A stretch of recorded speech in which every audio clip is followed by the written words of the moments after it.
Greetings, this is Dasher from Eorzean Scholasticate, bringing you a quick walkthrough and play-by-play of a recent Aurum Vale dungeon run I completed. Aurum Vale is infamous for being the first really challenging dungeon for sprouts, especially tanks and healers. With me discussing my choices and the reasoning behind them, I hope that you'll be able to get some insight that will help your future Aurum Vale runs. The first thing I do is turn on my tank stance. This is an absolute requirement for tanking. We head down to make the first pull. Now this pull is the most important one because it sets the tone for the dungeon. Unfortunately, it's fairly common for people to leave the duty if the first pull is botched. I always pick off the pack of F stools to the right first because I want to limit the amount of potential packs that can aggro you unawares. I pull them all the way back into the cave entrance in case the Nether Nyx wanders towards us.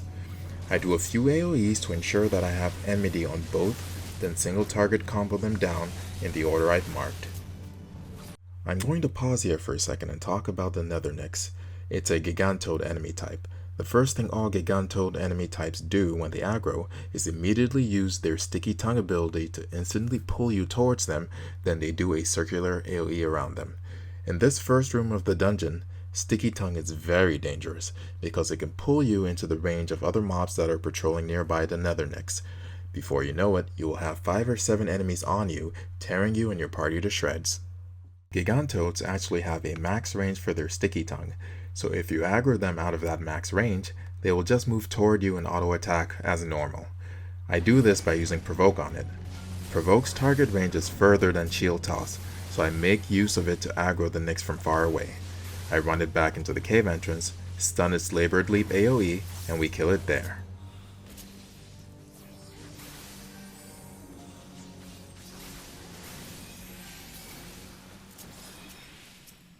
From there, we hug the left wall and pull the next pack.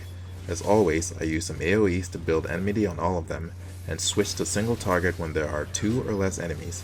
If I don't have to, I don't move at all, so our samurai can get their rare combo bonuses easily.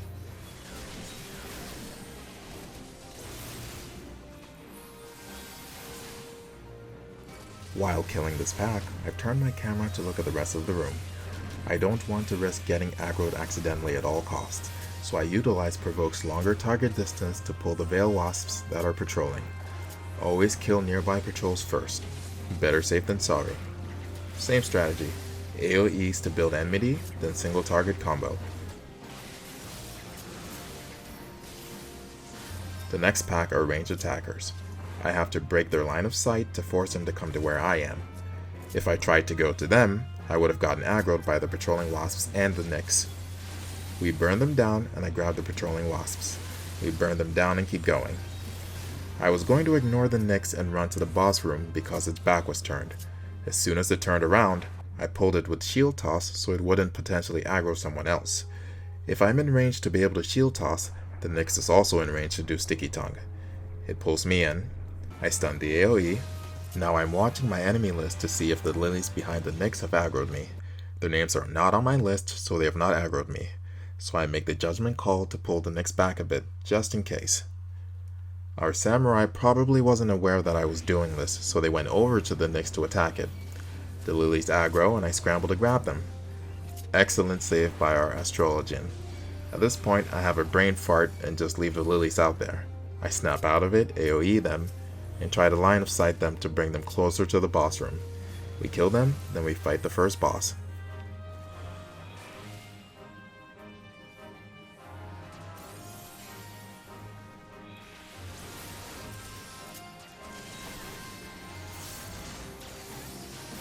The boss is simple enough. We stay out of the gold-colored liquids dotted across the floor, dodge any AoEs, and eat a fruit whenever we have 2 stacks of the gold lung debuff. I try to Sheltron before it uses 100 lashes and fail miserably every time. I'm always aware of my positioning because I have a melee DPS in the party. I have to make sure the boss's rear is exposed and that our samurai can hit the rear safely. I also turn the camera from time to time to watch where our astrologian and bard are, just in case.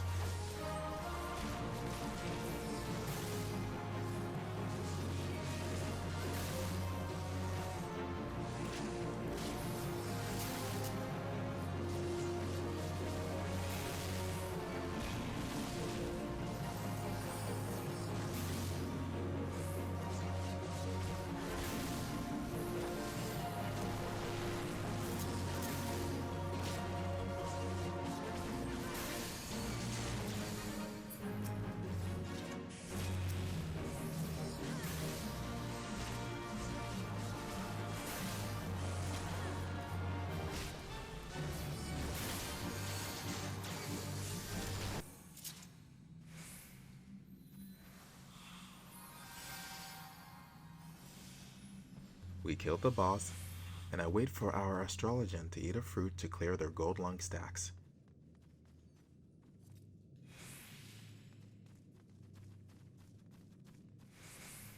In this next room, I pull everything and don't even bother with marking because the mobs die really fast. Way back in the early days, we used to wait for the marble fruits to germinate because they get more experience when they turn into seedlings. These days we just burn the fruits down before they germinate because the experience gained to time spent ratio isn't efficient anymore. Eventually we learned it was actually more efficient to just clear the entirety of the first room, leave the duty, and repeat until we got to level 50. Good times. I grab the Goldvine mob, stun Bad Breath, and we kill it. You know you're in a great group when your bard also uses Peloton in between pulls to speed us along. Not much to say here except always kill patrols first.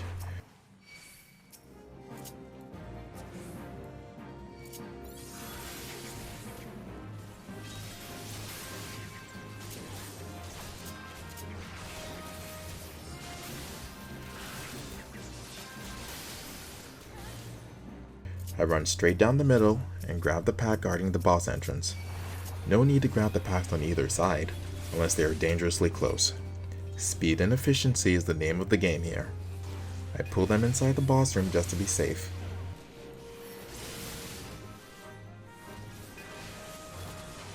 I also use a reprisal cooldown to soften their blows a bit.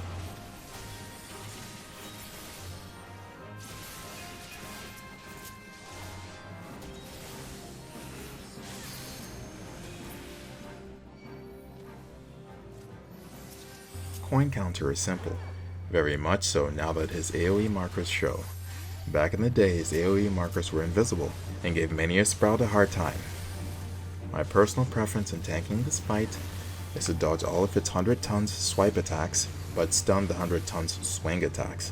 The swing attacks are the only ones that disrupt melee DPSs, so to increase our samurai's uptime, that's what I do. Although I didn't tell them, so they try to escape the AoE the first time. You don't have to worry about swing attacks until the boss is under 50%. 50% is the trigger for it to start using swing attacks. You also know you're in a great group when your melee DPS limit breaks the boss when the gauge is full.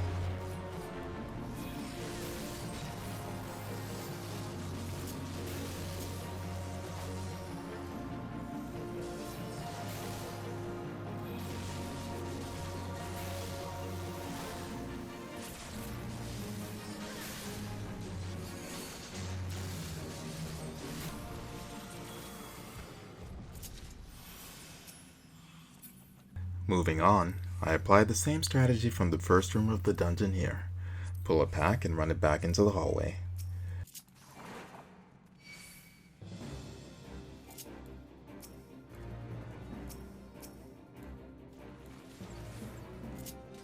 I run back out to establish enmity, but I run back in as soon as I AoE. I notice the wasps approaching, so I grab that second Bane Mite ASAP and move even further back into the hall. In this particular case, the Bane Mites were in front of the patrolling wasps, so it made more sense to grab them first.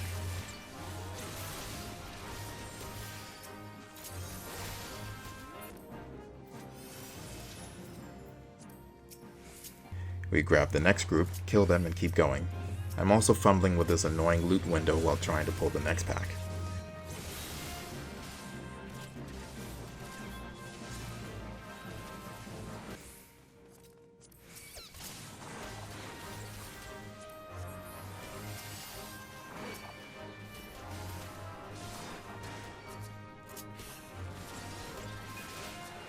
I want to recognize our astrologian here for babying me because I haven't been using any defensive cooldown for a while.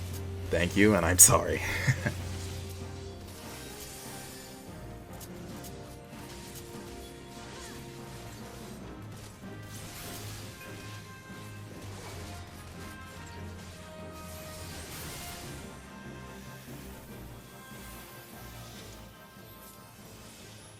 This is the last big room of the dungeon. I employ the same strategies as before. Pull the pack, run them back into the hallway. They die really fast so I don't bother marking. More than 3 enemies so I burn them down with AoEs. At this point, I know how awesome and on point my party is, so I go straight for the gold vine and leave the fruit alone, because I know that they will kill the fruits ASAP while I hold the gold vine.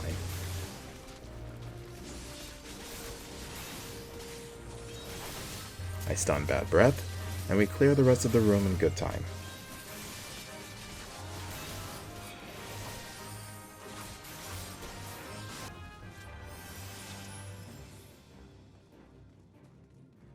We go around the bend and we get to our last pack of the dungeon.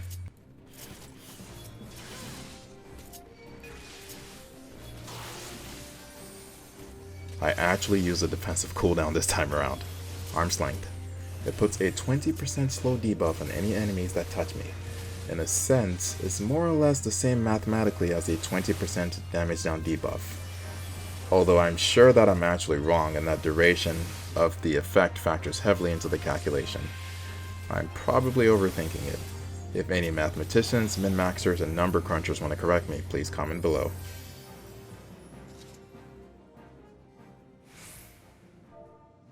Sorry for the delay here. I took the time to thank my party members for being awesome, and we briefly talked about the channel. They didn't know I was recording until now. I'll fast forward a bit.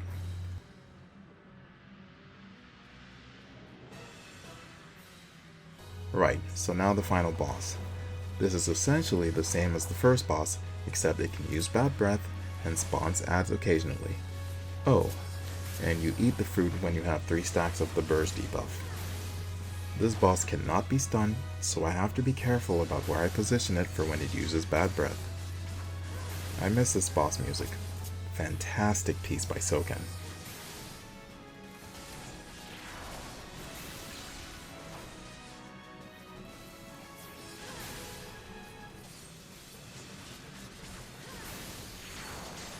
On 3 burst stacks, I eat the fruit and have to chase the boss. Here is where it spawns the fruit adds. Adds mean additional mobs, by the way. We burn them down while dodging Bad Breath.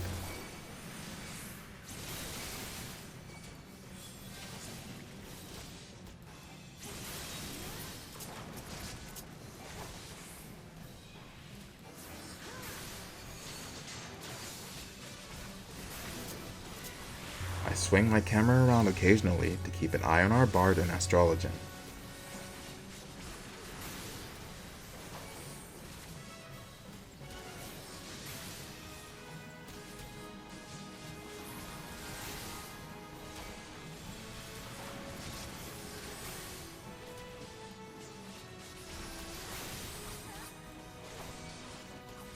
Don't mind my retainers completing their ventures, by the way. And there's a limit break over there by our samurai.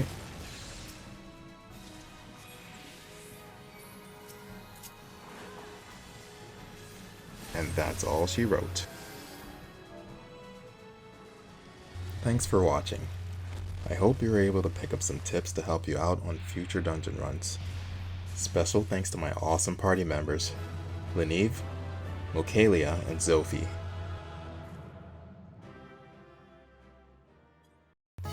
If you got something of value out of this video, please hit that thumbs up button to help with the YouTube algorithm. Also, please consider subscribing to help this channel grow so we can bring you more and more content. Again, thanks for watching, and I'll catch you later.